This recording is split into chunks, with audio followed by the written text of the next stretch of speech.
இதாங்க முருங்கைப்பூ.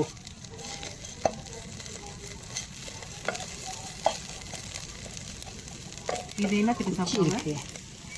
இப்படி எடுத்துறீங்க பரவாயில்ல, குச்சி நல்லதுதான்.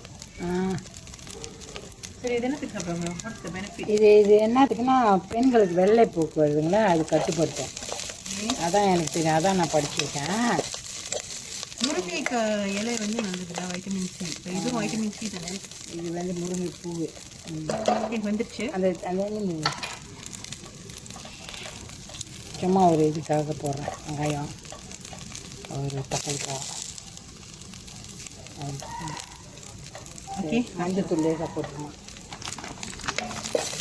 எந்த சமையலுக்கும் கொஞ்சம் மஞ்சள் தூள் போடணும். ஓகே.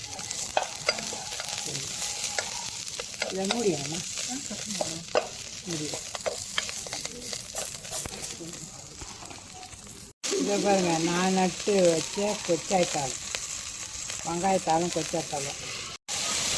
ஓகே, இதாங்க. உப்பு போட்டாச்சம்மா? போட்டாச்சு. சாப்பிட்லாம், நல்லா இருக்குங்க. இப்படி சுட சோறில் அப்படி போட்டு சாப்பிட்டோமா நல்லா இருக்கும். சைவம் தானே அது. இந்த இதில் தான் வந்து நீங்கள் வந்து அனியன்ஸ் போடணும். அனியன்ஸ் வந்து சின்ன வெங்காயம் போடணும். அப்போ தான் வந்து நல்லா ருசியாக இருக்கும். சின்ன வெங்காயம் நல்லா போட்டுட்டு நல்லா வந்து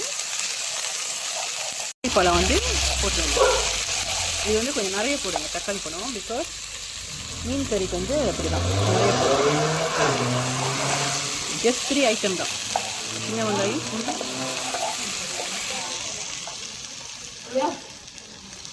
எண்ணெய் வந்து குறவா பாய்ங்க. குறவா பாய்ச்சிட்டு, பிகாஸ் நம்ம அப்புறம் இது வேறு போட போகிறோம், சந்தான். அதனால நம்ம வந்து குறவான எண்ணெய்.